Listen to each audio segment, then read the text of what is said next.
Welcome to Talking Kootenay Books. My name is Keith Powell. I'm your host, and today we have a guest visiting us, Andrew Boden. Great to have you on board and have you as part of the show, Andrew. Thank you so much, Keith. It's great to be here. So, Andrew, you've written a fascinating book, The Secret History of My Hometown. And I just want to talk about the inspiration and the uniqueness of this book. Tell me what inspired the book? So it began probably around a decade ago when my wife and I went to Mexico City for a couple weeks for a visit. And we toured an area called Coyoacan, which is a suburb of Mexico City. It's where you find the Frida Kahlo Museum, and not too far from there, the Trotsky Museum. Right. So when I went and visited the Trotsky Museum, which is a fascinating piece of history in its own right, Trotsky had come to Mexico City to flee his persecutors, and he basically stayed there until his untimely death. So what kind of time frame are we talking about? So that was about 1936 Okay. for his final year. Okay, so we've got Mexico and we've got Trotsky. How do you tie that into Cranbrook? Yeah, there's the interesting part. So I had this idea, what if Leon Trotsky came to Cranbrook to hide from his persecutors rather than Mexico City? Mm-hmm. And I had that idea 10 years ago. I honored it, I wrote it down in my little journal, and then I forgot about it. Mm. And then when I was thinking about the next piece of fiction I'd like to write, that idea came back to me. And that was really the germ of this entire book. It's the third story in the book, right, but really the central story and the other 5 stories grew from that. Okay. So that story, it's fiction obviously. It's a what-if story. It's speculative history. Right. It's literally Leon Trotsky stays in Cranbrook for the final year of his life. Okay. So interesting concept, makes for an interesting story. I'm just wondering, when you sat down and started to flesh that idea out, did you really have to do a lot of research and come up with a fair bit of information so that you could make it plausible? Absolutely, and so that involved not only researching Trotsky's life in his final year and what it was like for him when he was in Mexico City and transferring some of those events back here, but it involved a huge amount of research on Cranbrook's history as well, around the time of 1936. At least in my view, it seemed like a period of labor unrest for Cranbrook. We had the Winnipeg strikes, for example. We had over in Spain, we had the Spanish Revolution. Seemed to be a time in history of some upheaval. I researched all those things to sort of incorporate much of that background and cultural transformation into the story itself. Okay, so before we explore that a little bit more, so what's your connection to Cranbrook? So why Cranbrook? Well, I grew up here for 18 years, and I've always loved the region. It's sort of in my blood, just the semi-arid atmosphere and the outdoor culture and so on. Rocky Mountains just north of us. It's a beautiful area and one that stayed with me throughout the rest of my life, even when I moved away for university. Right. So if I'm not mistaken, the genre that you write in is counterfactual history. Okay. So this book is what is called counterfactual or alternate history. Mm-hmm. So it's basically the Cranbrook setting and background. I've just added some additional elements. For example, Leon Trotsky coming here, 1936. There's an earlier story called Hemingway and the Elephants. So Ernest Hemingway comes to Cranbrook, 1926, to help search for the elephants that the Sells-Floto Circus lost into the Cranbrook wilderness.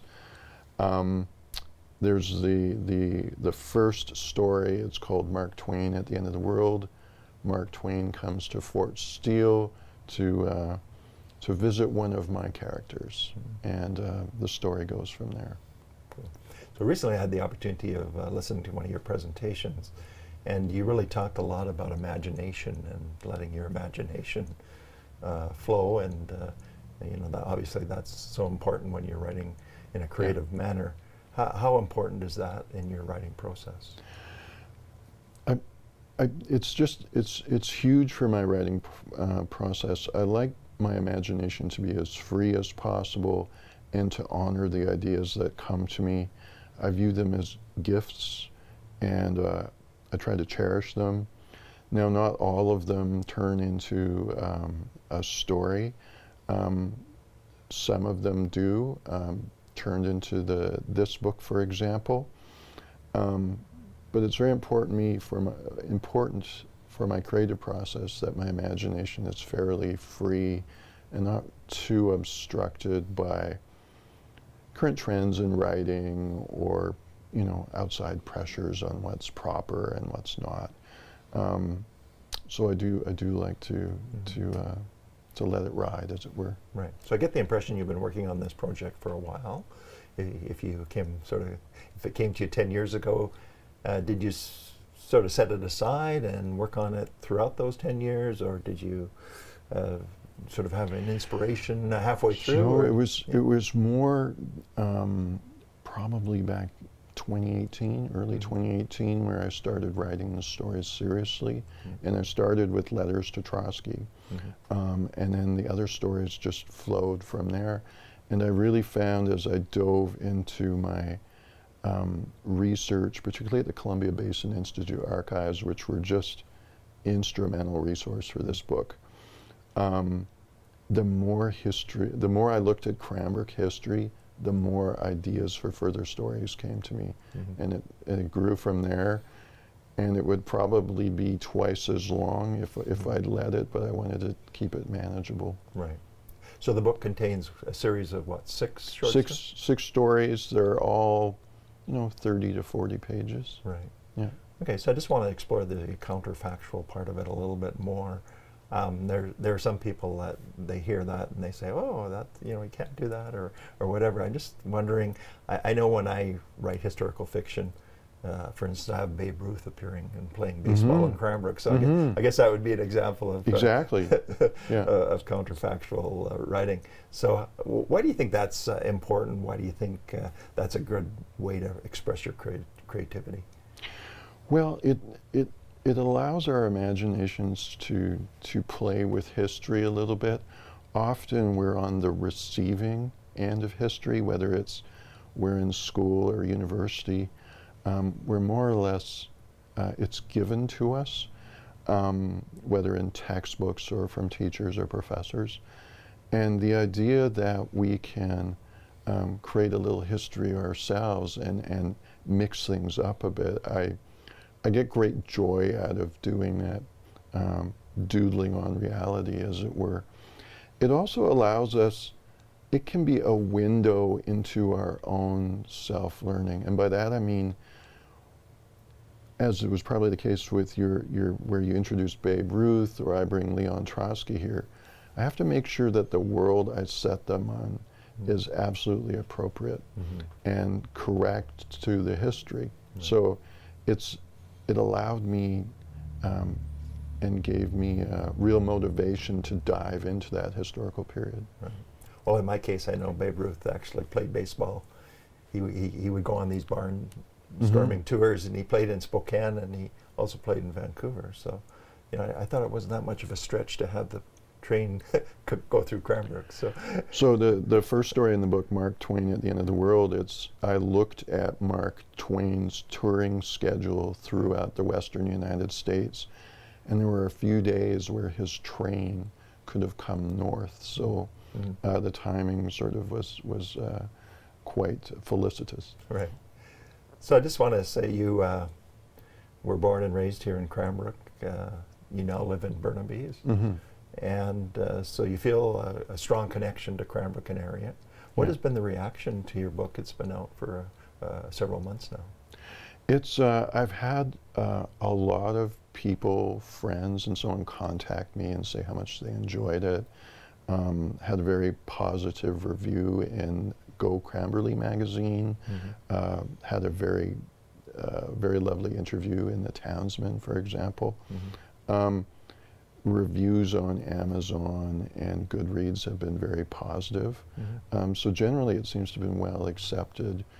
And I was so pleased to be able to sort of bring the book to Cranbrook Mm-hmm. and the residents here. I felt honored to do that and have it received so well. Right. So you're a busy guy. I know you've got a full-time job and you look after a lot of responsibilities and people. How do you find time to write? That's never an easy thing, but because I'm just so keen on writing, so keen on that creative aspect of myself. It's not so much a question of finding time. It's almost as if I have no choice but to make time. So I'm an early morning guy, so usually I write an hour before I go to work. So I'm up 5:30, Mm-hmm. write for an hour, and then I head to work. And then on my days off, it's usually 2 to 3 hours in the morning. Mm-hmm. Is my schedule. Okay. So when you say it's your schedule, does that mean you write every single day? Is that something you try to do, or? Pretty much every single day. Yeah. I'm visiting here in Cranbrook. I'm visiting my mother, so I'm not currently writing. So Mm-hmm. I've given myself a week off. Yeah. But pretty much 7 days a week, and believe it or not, Christmas morning as well. Yeah, so it shows the dedication that you have to your craft of writing. I just want to talk and explore a little bit of some of your mentors, so maybe some people that have inspired you, and also some of the instruction, or maybe have you gone to writing conferences, that kind of thing? So I've been very fortunate to have a mentor in Juji Gardner, who is a very brilliant writer in her own right, particularly of short stories, and also a very strong literary or writing teacher. And she was instrumental in helping me grow as a writer over the years, whether that's reviewing my manuscripts. I attended a couple of her classes that she gave as well, down in Vancouver. And she has a keen eye for story and for writing and for improving both of those things. So I've had great success with that. Sure. Just walk me through that process. So you sit down, you write. Mm-hmm. Is she the first one that reads your manuscript? That would be my lovely wife, Okay. who has read just about everything I've written with a remarkable amount of patience. Mm-hmm. She's sort of my first reader and lets me know if I'm off the mark or not. And then usually after that, I take what she says very seriously, and then I do some rewrites, and then I'll start showing it to, for example, to Juji, for example, as well as some other friends. Right. So how important or how essential is that rewrite process once you've got the manuscript and then you start going back and maybe reworking it? Well, the joke I make is that I'm not a writer, I'm a rewriter. Okay. This manuscript, for example, that we have with us today, probably worked on 6, 7 revisions in total. Mm-hmm. So I'm a very passionate rewriter. Mm-hmm. First drafts are, they're always first drafts. They're never solid, and they always need some fine tuning and so on. Right. Yeah, part of the process, right? Yeah, So, yeah. It's just how it is. right. Yeah. So once your editor has got the manuscript, has gone through it, given it back to you, do you set it aside, or do you get right at it and work on that right away? Well, I usually get I work on it right away because you're on a deadline. They usually have a publication schedule, and I work to their deadline. And so that might be a year and a half away, but there's a bunch of steps that have to happen. So there's your substantial edit, there's your copy edits, there's your proofreads, then there's the marketing plan for the book and so on. And that is all on the publisher's schedule, so I try to honor that. Right. Yeah, so there's a lot of pieces you have to fit together. Exactly, yeah. Yeah. So I just wanted to also just talk about the book in particular. Can you just elaborate on the Trotsky story a little bit more? Well, it begins with a young boy who his parents are secret Cranbrook communists, Okay. and they have a small group of people who run the Communist Party of Cranbrook. And that part's mostly fictional, but the boy, however, is he's keen to see that group grow, and so he begins writing letters to Leon Trotsky, telling them about his parents' efforts and so on. And he begins exaggerating how well things are going, and suggesting that Cranbrook is ripe for revolution. And he sends these letters, a bunch of these letters, and he never gets anything in return until one day his family, they get contacted saying that Mr. Trotsky has come to Cranbrook and he's coming to the train station at this time and he could use a ride. And the story goes from there. Right. So I've been reading that story, and it's fascinating to follow the development of that, and a nice a light approach.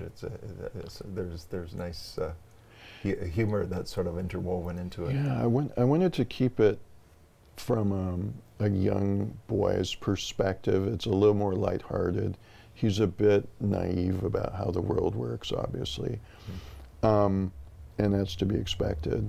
But I wanted to keep it lighthearted because the subject matter, particularly towards the end of the story, gets a bit on the dark side. So when you sit down and think about an idea, or you're thinking of concepts for maybe future writing and that kind of thing, how do you come up with that process? How do you come up with an idea? Do you jot them all down and then pick the best ones, or how does that process work for you? It's I've got shoe boxes of ideas, notebooks filled with various ideas that have come to me. I'm usually carrying a notebook. I have my iPhone now. I can use that as well. Really important, I find, to honor what my imagination is telling me. To signal it that the ideas it is sending my way are important, so I write them down. Obviously, I don't use them all. What I do find that the idea starts to call to me. So, for example, this Trotsky story, the idea started revisiting me. Imagery started coming to me. Dialogue started coming to me, and characters started coming to me. And that's usually a sign. Pretty good sign that you should write it. Exactly. Yeah. Exactly. Yeah, good. So I'm just thinking that you've got a vast repertoire of works probably stashed away as well. I'm just wondering if you have any tips for aspiring writers. Like, what would you suggest? When I go out and market my books, I do a number of farmers markets and that kind of thing. You need public exposure to the book, and people often come up and say, "Oh yeah, I'm going to write a book and I'm going to do this, I'm going to do that." But it never seems to happen. And yet I know there's a lot of aspiring writers out there. Do you have some tips to actually take it beyond the "I can do it" stage to actually make it happen? I'd say what worked for me was finding a mentor. That's not an always easy thing to do, but if you attend writing conferences or you're a member of a writing group, you can usually find someone who might be willing to mentor you if you're very passionate about writing. I also find reading, if you're a fiction writer, as I am, like the best available fiction is very good. And occasionally, certainly when I was younger, I would write to the authors I was reading and ask for tips and ask for guidance. We also have now, obviously they've been around for a while, but masters master's programs in creative writing and bachelor's programs in creative writing. Right. Now, I didn't choose to take those avenues. I was more a self-learner, self-taught. Instrumental, though, was finding a mentor to help me. Right. So I understand you're working on a new project. Do you want to elaborate a little bit on that? Do you want to mention that? Yeah, I'm working on. Actually, I shouldn't say working on. I'm editing a novel. So you're almost finished. Almost finished. It's being published in 2024, late 2024, and the subject matter is darker than this book, which is a little more on the lighthearted side. The title is called When We Were Ashes. It's set in Germany, 1940, and it deals with a little-known aspect of the Holocaust. So can you elaborate how you came across that idea? Well, I'm also a big reader, and I was reading an article. It was a review in Harper's Magazine by, I believe it was by William Gass, who was reviewing a book on the Nazi regime and its history. And I came across this piece.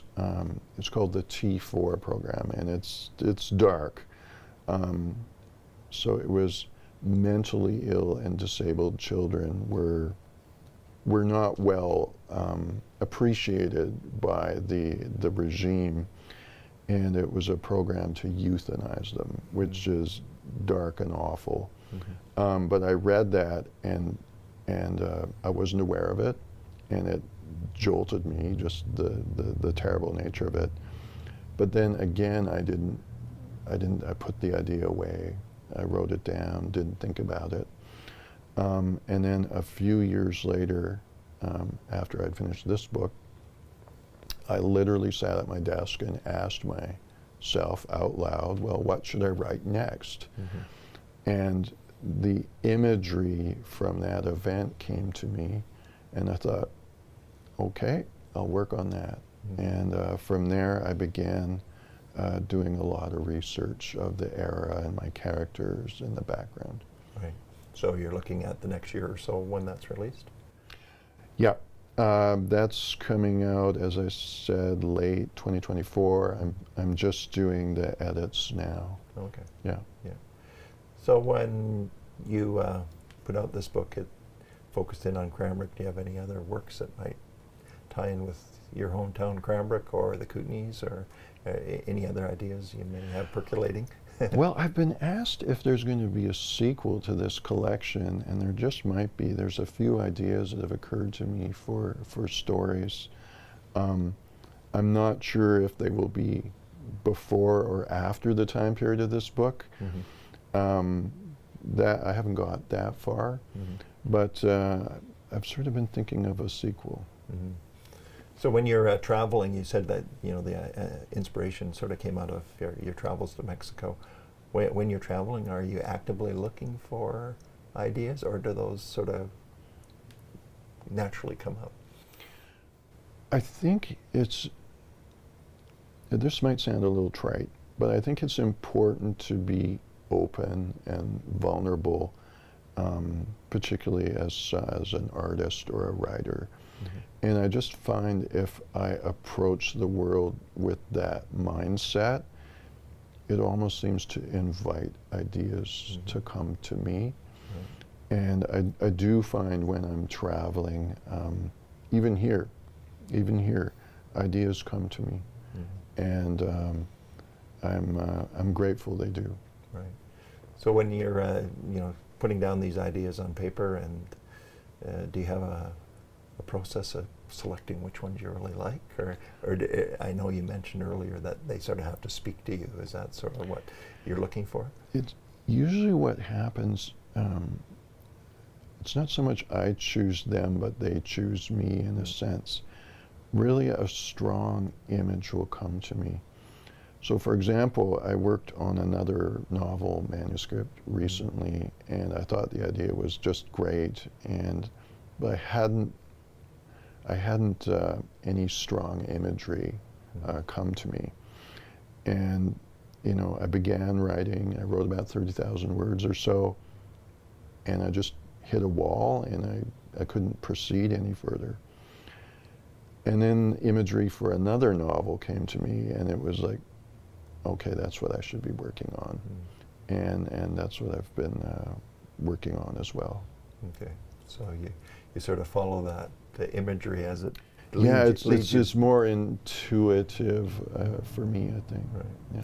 Well, Andrew, it's been a pleasure to chat with you, and thank you for bringing your book to Cranbrook, and thank you for really focusing in on the community and talking a little bit about, even if it's our speculative history, it's a good read, and I appreciate you being our guest today and talking Kootenay books. Yeah, thank you for having me on. It's an honor. Thank you. My name is Keith Powell, and this has been Talking Kootenay Books.